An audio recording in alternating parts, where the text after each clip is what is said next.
Good morning and welcome to Quest Television and Quest 93.1 FM, the station that goes beyond your expectation. Well, it is the 18th day in the month of August in the year 2023. A lovely Friday morning here in the studios, and I hope you're having a lovely Friday as well. It is that time for us to look into the headlines making the rounds on the dailies. You know, my name remains Orikemi Mariam, and with that being said, welcome to the paper review on Quest today. Making a return to the studio this morning are 6 newspapers. Yes, 6 newspapers. We have The Guardian, The Daily Trust, The Daily Sun, The Punch newspaper, The Nigerian Tribune, as well as The Vanguard. And you know, it is a full house because it is Friday. With me in the studio is my colleague, the person of Michael Gubadia, and our admirable Quest analyst, the person of Comrade Efi Odomo. Good morning, gentlemen. Good morning to you, Miriam. Anytime you seem to introduce Efi Odomo in that way, there's always a smile reflected on his face. I don't know.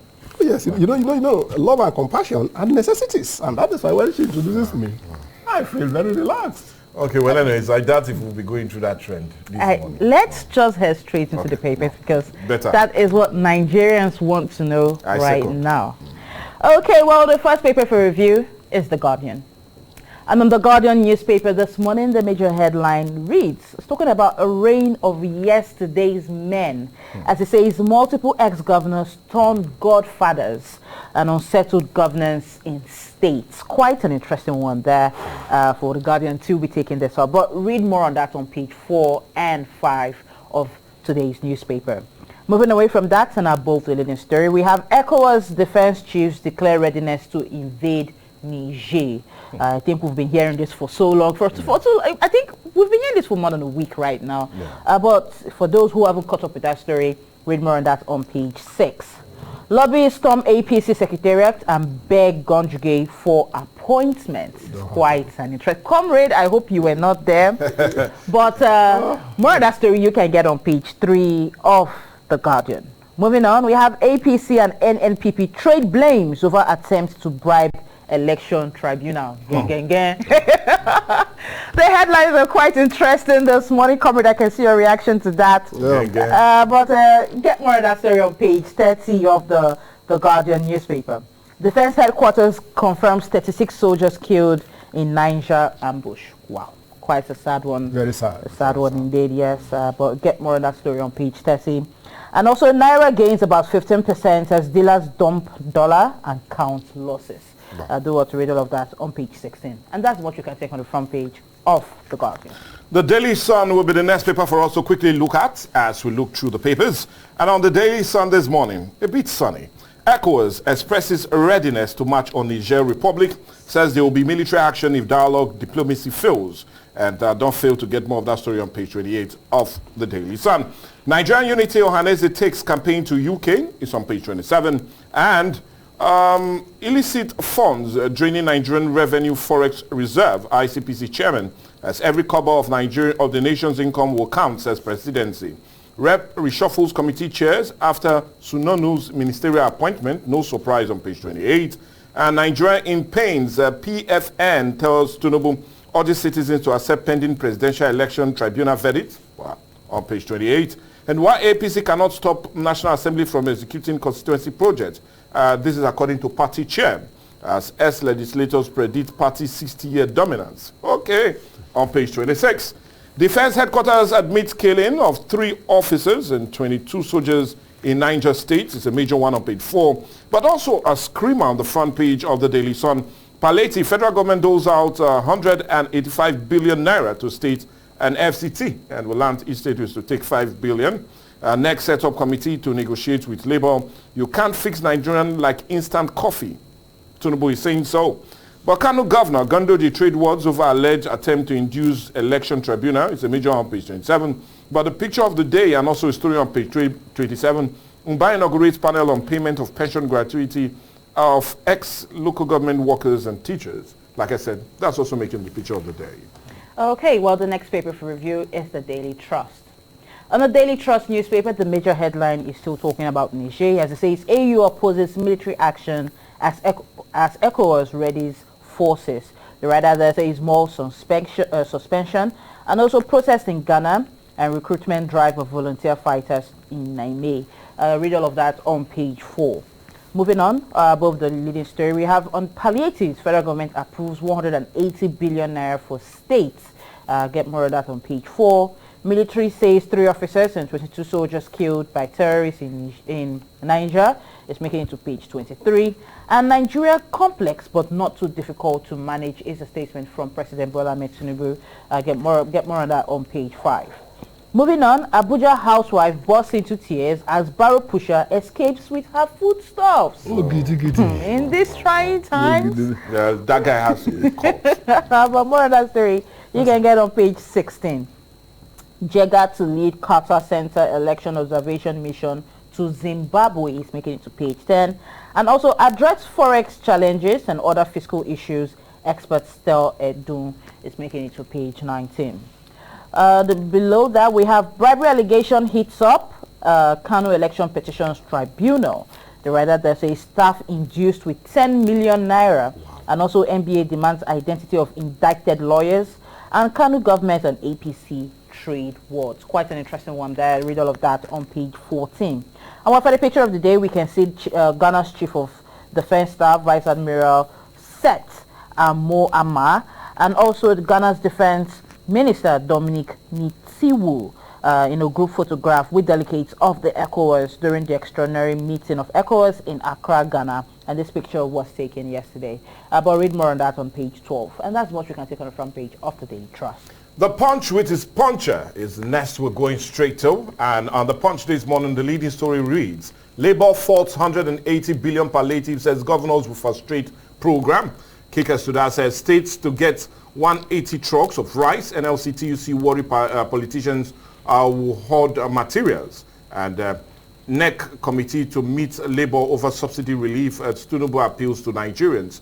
But I appeal with you to continue that story on page 2. And let's see, federal government begins ministers designate documentation on Saturday, and banditry North Central, Northwest plunge into 902 billion naira debt as poor revenue persists. Low IGR linked to insecurity, 60% of affected state lacks foreign direct inflows, and you can flow with that on page 12.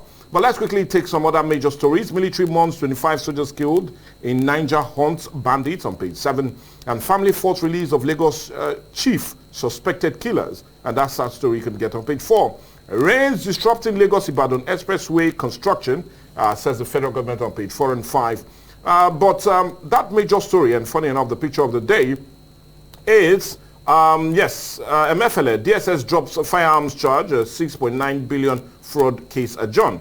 And you can see MFLA either praying or crying, I don't know, but he said it's found down there. And well, definitely you can see his eyes. He's not happy about it, or maybe he's thanking God. I don't know. But that's the much we can take from the Punch. All right, the next paper for review is the Nigerian Tribune.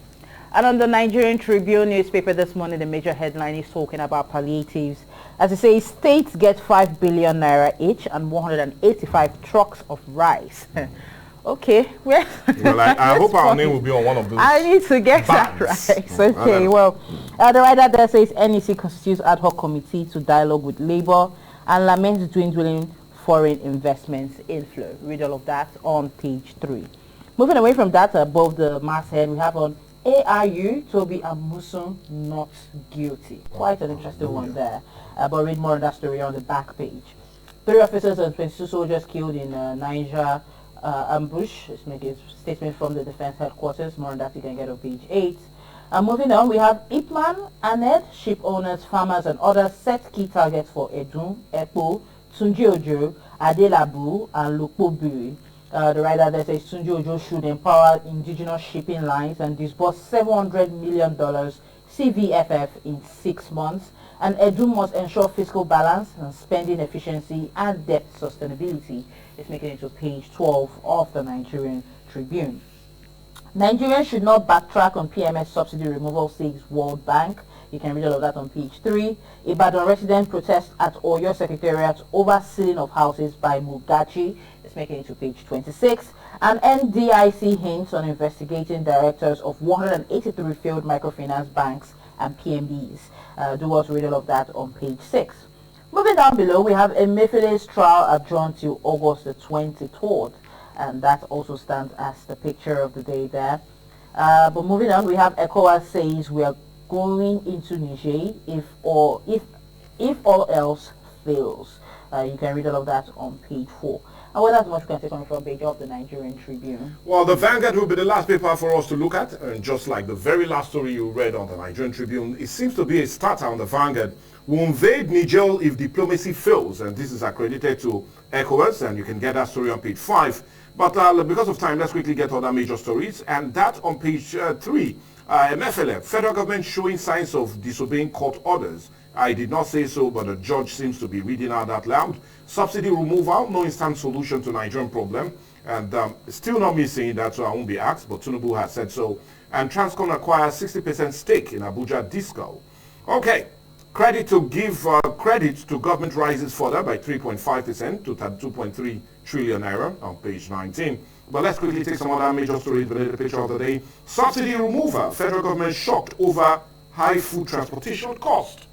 Well, Comrade Adama, they are shocked. I think it's just waking up from their slumber. Yeah, shocking me. It's late already. Well, anyway, I'm shocked, but you can also get that story on page 25. But anyway, let's see if we take some others. A flood were burdened by over 6,000 IDPs, says Niger government, and over 1,680 Nigerian school children kidnapped since Chibok incident, says SCI.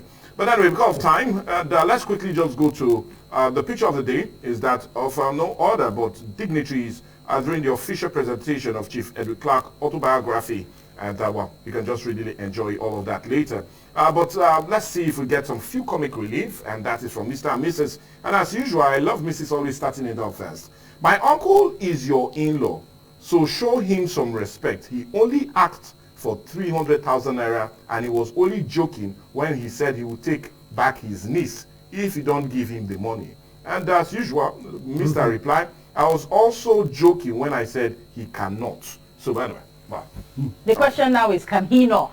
And the question now is, would the niece agree to follow him? And the final question is, why not? But anyway, that's the one you can take from the Vanguard itself. We've taken all the headlines on the front pages of all the dailies I mentioned earlier, which is the Guardian, the Daily Trust, the Daily Sun, the Punch newspaper, the Nigerian Tribune, as well as the Vanguard. At this point, I'll open the phone line so you could call into the show and have your say, but remember to keep it brief. Just go straight to the point, because we have to take as many reactions as possible.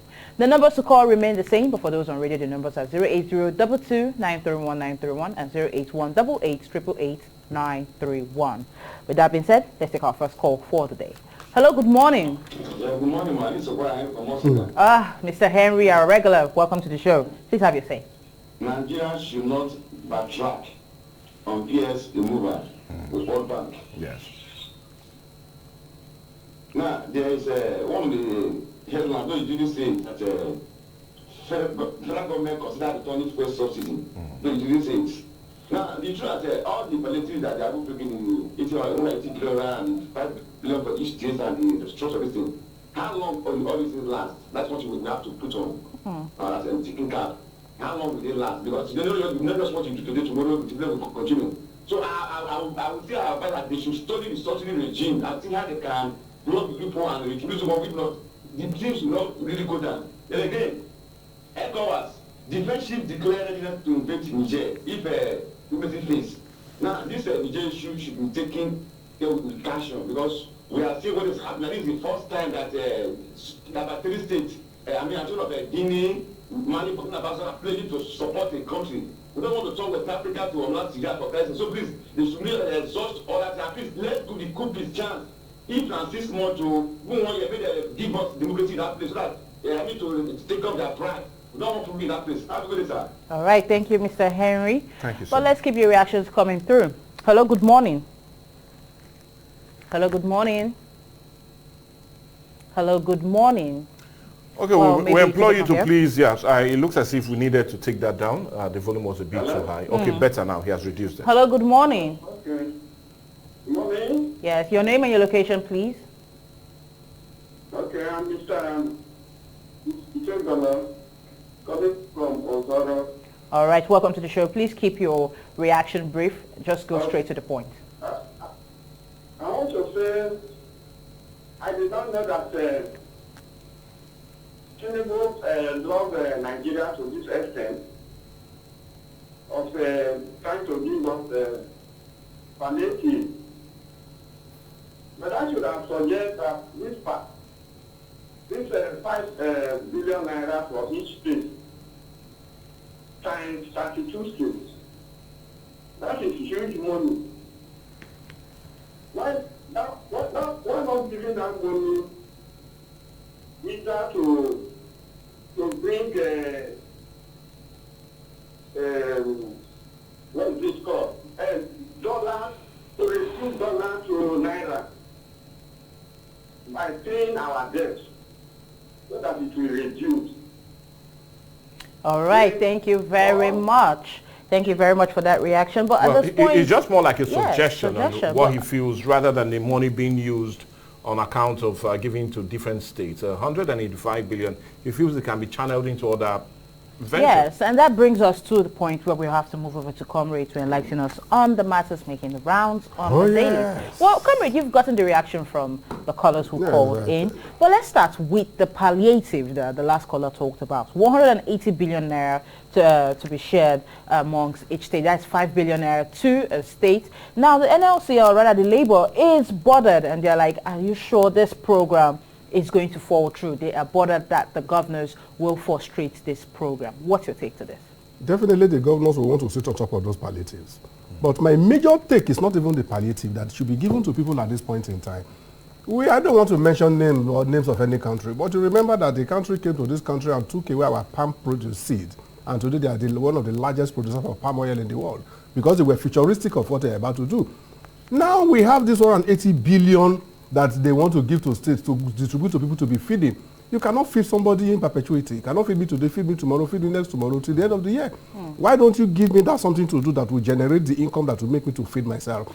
If they plow these monies that they want to give as revenue expenditure into the assets that we've been crying every day, why is it so difficult for any government that comes to power to take care of our assets that are dead, so that we can have a regular source of revenue to show up our capital base? We don't have a capital base in Nigeria.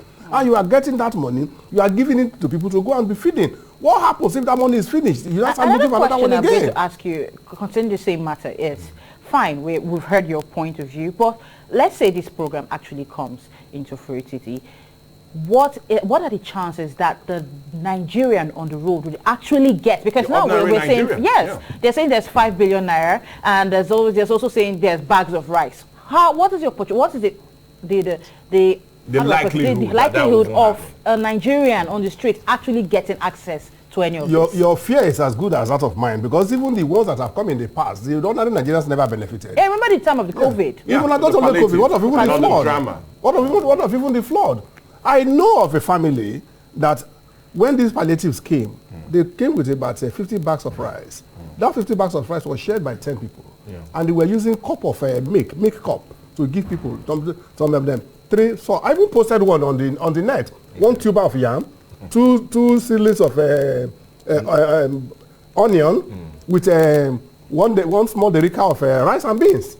And I posted on the net. And they say, oh, those who are ignorant of the whole scheme said, but government try you, everybody get one yam, everybody get 2 onion. What do you do with that? Why not put that money into an avenue that will generate resources for the country? Okay, well, why do we waste all these things? Comrade, let's take one call. Yeah, let's see if we take one last call before we really wrap this up on the show. Hello, good morning. Hello, good morning.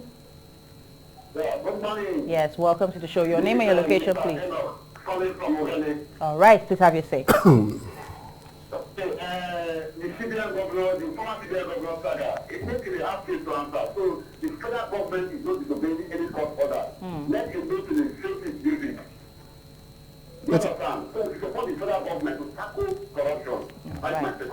All right, well, thank you so much. That was quite another interesting headline there. The issue of Emefiele, and the court, like the judge said, the federal government seems not to be obeying that initial order for a bill a bond to be given to MFLA. But I doubt if we can really give ourselves enough time.